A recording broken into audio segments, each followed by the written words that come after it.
बिस्मिल्लाहिर्रहमानिर्रहीम। Basic law house के मुअज़्ज़िज़ नाज़रीन इकराम, अस्सलाम वालेकुम। नाज़रीन इकराम, आज की इस वीडियो के अंदर हम देखेंगे कि जब कोई बंदा लेट रिटर्न फाइल करता है तो वो एक्टिव लिस्ट, जिसको हम कहते हैं कि वो फाइलर से नॉन फाइलर में चला जाता है। तो अगर उसने दोबारा से फाइलर बनना हो तो उसके लिए क्या तरीकाकार है और ये सारी चीज़ें हमें कहाँ से मिलेंगी, और इसके अलावा वो फॉर्म जो है वो किस सेक्शन के तहत हम फिल करते हैं और फिल करने के बाद किस तरह से हम एक्टिव लिस्ट में आते हैं और कब एक्टिव लिस्ट में आते हैं, इन तमाम चीज़ों के बारे में डिस्कस करेंगे। तो आइए शुरू करते हैं। सबसे पहले हम FBR की साइट पे जाएंगे। यहाँ पे लिखेंगे fbr.gov.pk, कंटिन्यू साइट।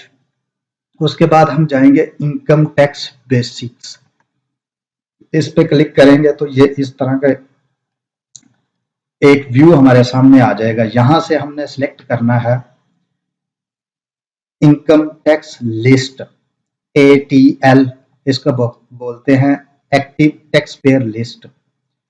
इसको हम जब चेक करते हैं तो ये नीचे इसकी डिस्क्रिप्शन जो है वो आ रही है, ऊपर कंटेंट्स है, नीचे डिस्क्रिप्शन आ रही है कि वो बता रहा है कि जो भी एक्टिव टैक्स लिस्ट का एक तो मतलब ATL सिंपल फॉर्म में उसको एब्रीविएशन फॉर्म में उसको लिखते हैं, और दूसरा ATL अपडेट कब होती है।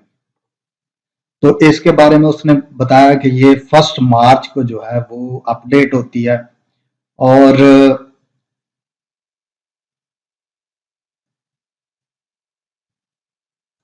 इसकी पूरी डिटेल इसने इस पे लिखी हुई है कि ये जो है वो for example active tax list for tax year 2017 was publish on 1 March 2018 and will be valid till 28 फरवरी 2019।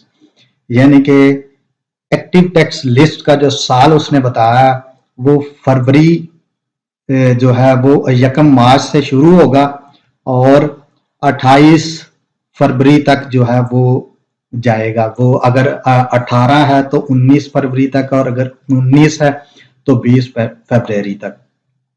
उसके बाद हम देखते हैं कि ये इंक्लूजन इन ATL, मतलब ये है कि कौन बंदा है जो इसके ATL के अंदर जो है वो शामिल होगा।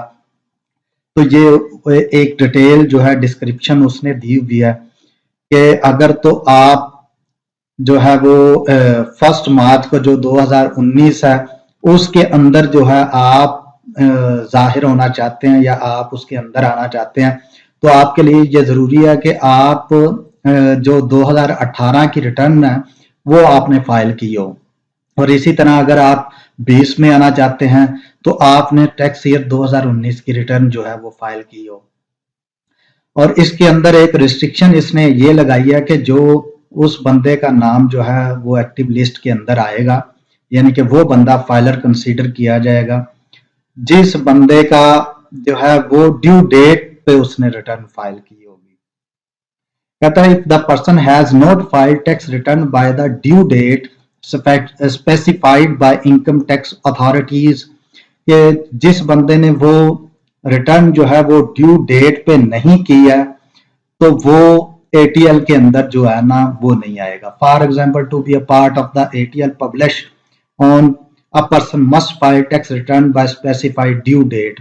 अगर वो आना चाहता है 19 के अंदर 1 मार्च को जो 2019 को फाइल होगी तो उसके लिए लाजमी है कि वो फाइनेंस एक्ट के 2018 के मुताबिक जो है ना वो उसने ड्यू डेट पे अपनी रिटर्न 18 की फाइल की हो, और इसी तरह वो अगर 19 में आना चाहता तो 18 की उसने फाइल की, और अगर 20 में आना चाहता है तो 19 की है।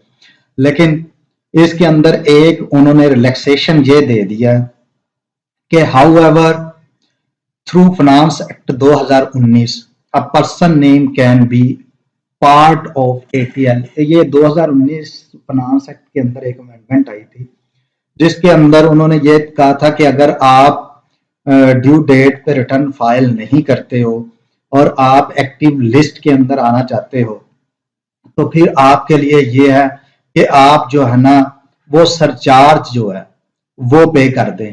ये उन्होंने डिस्क्रिप्शन लिखी हुई है कि कंपनी है तो वो 20,000 रुपए वो सरचार्ज जमा करवाएगी और एओपी है एसोसिएशन ऑफ पर्सन तो वो 10,000 और अगर कोई इंडिविजुअल है कोई सैलरी पर्सन है या कोई बिजनेसमैन है कोई भी है तो इंडिविजुअल जो भी है वो 1,000 रुपए जमा करवा दे तो सरचार्ज तो वो एटीएल में जो है ना वो उसका नाम जो है वो आ जाएगा। यानी कि जैसे ही वो रिटर्न फाइल करने के बाद 1,000 रुपए वो चालान बना के जमा करवाएगा तो उसकी जो है वो एक्टिव टैक्स लिस्ट में उसका नाम जो है वो आ जाएगा। अब अगर हम ये देखते हैं नीचे उन्होंने बताया कि आ कंपनी और AOP shall be included whose return is not be filed due to incorporation or formation 30 day of June relevant of यानी कि ये उसने पीरियड जो है वो डिफाइन कर दी है। अब सरचार्ज को किस तरह से जो है वो पे करना है उसके लिए उसने कहा कि the late filer of income tax return for tax year 2019 can pay surcharge of ATL as defined under section 182A यानी कि ये वो पेनल्टी है सरचार्ज की जिसके मुताबिक वो एक्टिव टैक्स लिस्ट के अंदर आएगा और इनकम टैक्स ऑर्डिनेंस की उसके लिए आपने टैक्स पेमेंट नेचर जो है वो मिसलेनियस हेड जो है उसके अंदर इसको जो है वो आपने फाइल करना है। अब अगर आपने वो पे करना है तो आप यहाँ से भी उसको कर सकते हैं और आप EFBR पे जाके भी वो जो है वो कर देंगे। अब यहाँ पे ई फाइल तो वो हमें डायरेक्ट उसी जगह पे ले जाएगा। यहाँ पे हम करेंगे अपना CNIC नंबर यहाँ पे देंगे और यहाँ पे अपना जो पासवर्ड जो आपका आईआरएस का पासवर्ड है वही आप पासवर्ड यहाँ पे देंगे। उसके बाद आप लॉगिन बटन पे क्लिक करेंगे तो ये क्वेश्चन आपसे कुछ पूछेगा अगर तो आप इनका जवाब दो अगर आपने बनाते हुए ये इसका जवाब देना चाहते हैं आप अपनी सेफ्टी के लिए कॉन्फिडेंशियल बनाने के लिए तो आप दे सकते हैं अदरवाइज आप इसको स्किप दिस करके आगे चले जाएं। उसके बाद आपने ई पेमेंट्स में जाना है। ई पेमेंट्स में आपने क्रिएट पेमेंट इस पे और इसके सामने आपने इनकम टैक्स यहाँ पे आपने जाना है। यहाँ पे आप क्लिक करेंगे तो ये फॉर्म जो है वो आपके सामने आ जाएगा। यहाँ से आपने सबसे पहले सिलेक्ट करना है कि आप किस साल का लेट रिटर्न का सरचार्ज जमा करवाना चाह रहे हैं। अगर तो आपने 20 की रिटर्न लेट फाइल किया तो आप 20 का करेंगे, अगर 19 की थी तो 19 का किया होगा आपने, मतलब फर्दर जो भी है आप यहाँ से करना चाहते हैं। मैं 20 के लिए बना रहा हूँ तो मैं 20 का जो है वो यहाँ पे सिलेक्ट करूंगा। उसके बाद आगे आपका नाम और अगर तो आपका कोई बिजनेस वगैरह है तो वो ऑटोमेटिकली यहाँ पे सिलेक्ट हुआ आ जाएगा, आप खुद से भी कर सकते हैं।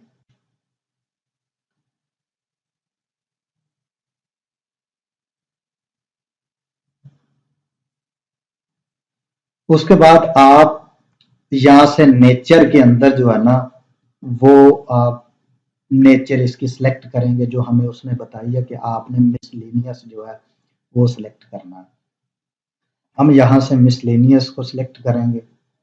उसके बाद वो हमसे सेक्शन पूछेगा कि आप किस सेक्शन के तहत ये जो है फॉर्म फिल कर रहे हैं। तो हम यहाँ पे उसको बताएंगे कि 182A उसका जो सरचार्ज है एक्टिव टैक्स लिस्ट के अंदर आने के लिए हमें वो चाहिए, तो यहाँ पे वो क्लिक कर देंगे। उसके बाद हमारा डाटा ऑलरेडी फिल किया हुआ आ रहा होगा कि ये हमारा NTN नंबर है, ये हमारा CNIC नंबर है, हमारा नाम आ रहा होगा, हमारा एड्रेस आ रहा होगा। और उसके बाद वो बताएगा हमारा स्टेटस कि हम बिजनेस इंडिविजुअल हैं या कारपोरेट क्या है, तो वो यहाँ पे शो हो रहा होगा। उसके बाद हमने यहाँ पे लिखनी है अमाउंट कि जितने का हमने चालान बनाना है। अब चूंकि हम इंडिविजुअल हैं तो हम 1000 रुपये जो है वो पे करेंगे और वर्ड में ऑटोमेटिकली लिखा हुआ आ जाएगा कि 1000 रुपीज जो है वो उसका चालान है। उसके बाद यहाँ पे मोड दिया हुआ है कि आप किस तरह से पेमेंट करना चाहते हैं। आप एडीसी ई पेमेंट करना चाहते हैं, क्रेडिट कार्ड तो अब खैर वो चल नहीं रहा, तो डेबिट कार्ड है, पे ऑर्डर है, चेक है, या आप बदरिया कैश ये करना चाह रहे हैं। तो मैं चूंकि कैश के थ्रू दे रहा हूं तो मैं कैश पे क्लिक करूंगा और दोबारा से यहाँ अमाउंट वेरिफिकेशन के लिए 1000 जो है ना वो मैं लिख दूंगा। उसके बाद नीचे मेरा ईमेल और जो है ना ईमेल एड्रेस और मेरा फ़ोन नंबर आ रहा होता है। ये इसका मकसद ये होता है कि जब चालान क्रिएट होता है तो उसका मैसेज आपको ईमेल या आपके नंबर पे चला जाता है। यहाँ पे आप क्रिएट करेंगे, उसके बाद वो आपसे कंफर्मेशन मांगेगा तो आप कंफर्म करेंगे तो आपको वो पीएसडी जो है ना वो जनरेट करके दे देगा। आपने यहाँ पे प्रिंट पे क्लिक करना है, सॉरी आपने पहले जो है वो सिटी जो है वो सिलेक्ट करना है, जो भी आपका सिटी है। मैं अब लाहौर जो है वो सिलेक्ट कर रहा हूँ, तो वो सारी लाहौर की जो ब्रांचेस हैं वो मुझे ओपन करके दे देगा।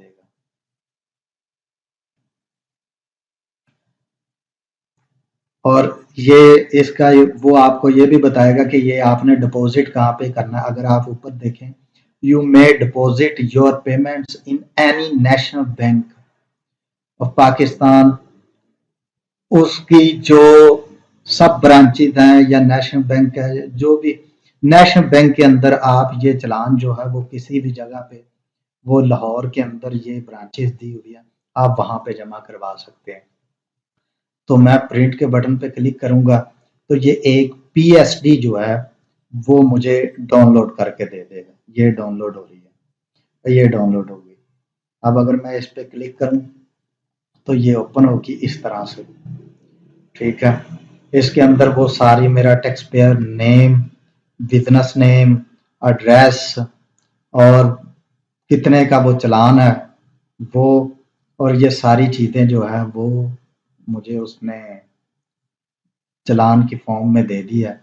मैंने सिंपल इसका प्रिंट लेना है यहाँ से, ये मैं प्रिंट लूँगा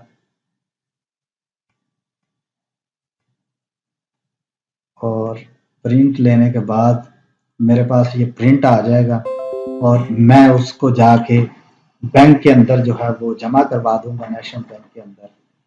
तो जैसे ही मेरी अमाउंट 1000 रुपये वहाँ पे सबमिट होगी तो मैं एक्टिव लिस्ट के अंदर जो है वो आ जाऊंगा। ये सारा प्रोसीजर था। तो अगर आप खुद से वो चेक करना चाहते हैं कि एक्टिव लिस्ट के अंदर मैं हूँ या नहीं हूँ या किस तरह से, तो अगर आप एफबीआर की साइट पे या यहाँ पे भी आप लिख देते हैं एनटीएन वेरिफिकेशन, तो आपने जाके जो है वो मेरी एक डिटेल वीडियो भी है, वो मैं इस हवाले से जो है ना वो आपको सेंड कर दूंगा, नीचे डिस्क्रिप्शन में भी दे दूंगा, तो वो आप देख लीजिएगा। उसके अंदर मैंने बताया कि आपने एक्टिव टैक्स लिस्ट के अंदर अगर अपना देखना है कि आप एक्टिव टैक्स लिस्ट के अंदर आ रहे हैं कि नहीं आ रहे हैं, तो आप उसको देख सकते हैं। होप आपको ये वीडियो जो है वो फ्रूटफुल साबित होगी। अपना ख्याल रखिएगा, दुआओं में याद रखिएगा। अल्लाह हाफिज़। मिलते हैं एक नई वीडियो के साथ। बहुत शुक्रिया।